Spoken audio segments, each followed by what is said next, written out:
From the moment I was born, they have been hitting me with the flag, the fatherland, la patrie.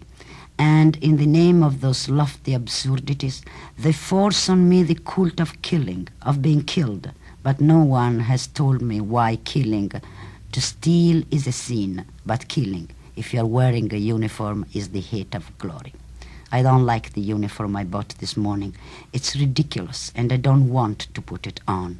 And these heavy shoes hurt me, and I don't want to die. I am afraid of death. Oriana Fallaci is an Italian journalist whose book, Nothing and So Be It, has been a very huge success in Europe, sold 200,000 copies in Italy, and now it is out in an English edition.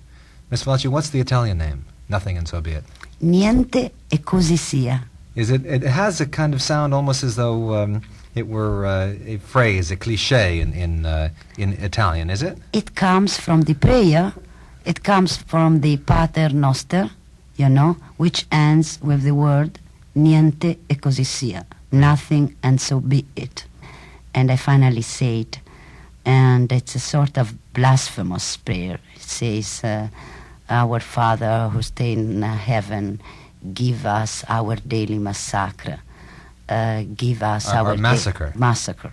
Sorry, my English is a little painful. Give us our daily massacre. Give us our daily killing. Let us forget the teaching of your Son, because it has been of no use, and so let it be. This is a reaction that you had to covering large-scale violence, primarily in Vietnam and then later in Mexico. You see, I went to Vietnam with the intention to try to understand the war without the sense of heroism, of glorification of the war which is put in our minds since we go to school. I remember when I went to school, since the elementary school, I was in the 3rd class, I think, and they kept telling me how glorious and fantastic the Greek were in doing the war, what marvelous warriors they were. And there in the 4th class, they kept telling me how marvelous the Romans were, what marvelous warriors, how great the war is for the country, for the flag, and then so on until you arrive to the Risorgimento, to the building of the country, because it seems that's the only way to build a country and to build something to make war. And are you telling us now that you went to Vietnam with an open mind about the war, that you wanted to find out whether war was as great as it's been pictured in literature and in painting? I went there with the honest and naive curiosity of a child. Miss Fallaci, I don't believe you. In fact, You from are reading your book is contrary to what you're saying right now, because you went there prejudiced against the American cause, believing that the Americans were interlopers, imperialists, and everything else. This is not true. It doesn't come in the book in the beginning. This comes out of my staying there. And in fact, I went to Vietnam knowing very little about Vietnam. I went to Vietnam with these, preconceived? Yeah, preconceptions. Yeah, preconception for war. But with not very clear ideas about Vietnam itself. I knew about Vietnam what I had been reading, of course. I had the impression, reading the book, that you went there prejudiced against the Americans and against the war, and that while you were there, while you didn't like the war any better, you began to have a sympathy and an understanding for the plight of the Americans who are carrying on the war. And yet here you are sitting there and telling me quite the opposite of what I think I... Then either I didn't make myself clear, which would maybe surprise me. You're a better writer than you are a talker. That's for sure. It would be disastrous for me if it were the contrary.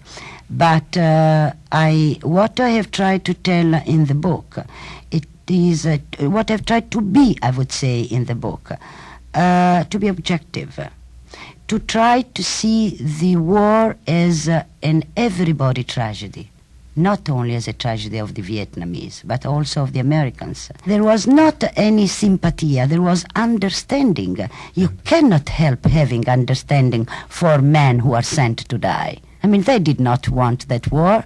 They did not, they don't even know why they are there. It's inevitable that you feel a sense of pity, understanding, as I said, but sympathia, no. You certainly don't agree Sympathia with means to like someone, to feel affection, to feel Simpatico, a yeah. kind of love.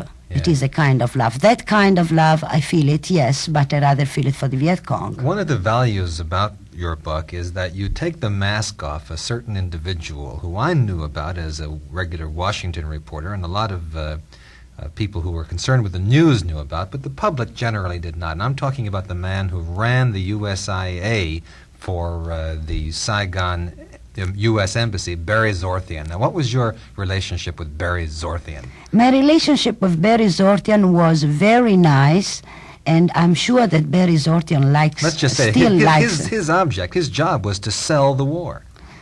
It was to defend the war, to say that it was just and that the Americans were there in name of democracy, of freedom, of justice, etc. It was also to try to explain to the journalist how good the American boys were in Vietnam. And finally, it was to invite them and to have a little talk each time they wrote something that he did not like completely. And apparently, very soon I wrote for my magazine something that he did not like completely, in spite of the fact, I repeated, I tried to be objective. I was not, there was not that preconception, etc. And Barry Zorthian invited me at lunch, very nicely, as he had always behaved with me. And at a certain moment, he shouted those words that I write in the book, "Darling, are you a communist?" Because for the Americans, whoever doesn't agree with them becomes automatically a communist. As for the communist, whoever doesn't agree with them becomes automatically a reactionary. You know that also. So, that's my destiny, is to be called a reactionary by the communist and communist by the reactionary. But he also asked me if I was a pacifist, and he pronounced the word in the same way he had pronounced the word the communist, with the spies, as if it was a dirty word.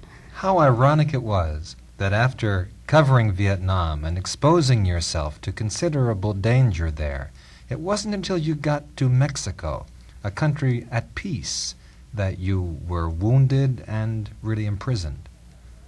Well, there is no irony in the fact that I was wounded in Mexico, because that was a kind of execution, and once you were on that balcony you could only be wounded or die. It was 68, October 68, it was not a riot, it was a form of insurrection, to be honest. You see, you could have seen the military, the soldiers with the tanks, with the bazooka in the streets in the university as in wartime. I mean, it was paradoxal what you could see in Mexico City in those days. And what took place that afternoon, it was a kind of a battle. It was a kind of a battle. They were firing with the heavy machine guns, with the bazookas. They were firing with from the helicopters. They had around 10,000 soldiers surrounding that square, you see. So it was not so exceptional that I got wounded. If you think that more than 500 people died, the least that could happen to me, being on that particular balcony where there were 35 dead, it was at least to be wounded. In Vietnam, I had been, like many journalists, very lucky. Nothing had happened to me. And you have the impression to be invulnerable, that nothing can happen to you just because you are a spectator. And then bullets will not join you, will not hit you, because you are a spectator. Heroes think that. Yeah, well, and journalists, I guess, and journalists are not heroes, don't pretend to be such. Though, I guess, very often they are, because it's an heroic work sometimes to be there. And do not forget how many of them we have lost. You know how many journalists died in Vietnam. More journalists died in Vietnam than in all the Second World War, you know. And once I found myself in that square in Mexico, and I was wounded, I finally realized I was not vulnerable anymore, you know. And once you are hit in your own flesh, then you arrive to some conclusion. I mean, you have to be touched physically, and that's the conclusion of my book, that sometimes, in spite of all the horror of the war that you may have, sometimes you have to fight. Very often you read a book about the horrors of war, and you say, well, nonetheless, the experience was a positive one, reading the book, that is, because it makes me want to change the world for the better. And yet there's something depressing about your book, because obviously, as keenly as you felt the pain of your own body and other people's bodies, you obviously don't think it's going to make any difference. If the book is filled with ambiguities, with doubts, with uncertainties, I say something and I deny it. I think to have discovered something, and soon after I discovered to have discovered nothing, and so which is be nothing, and it's the essence of the research, and this book is a research. Thank you very much, Oriana Fallaci, the author of Nothing and So Be It. And this is Stephen Banker in Washington.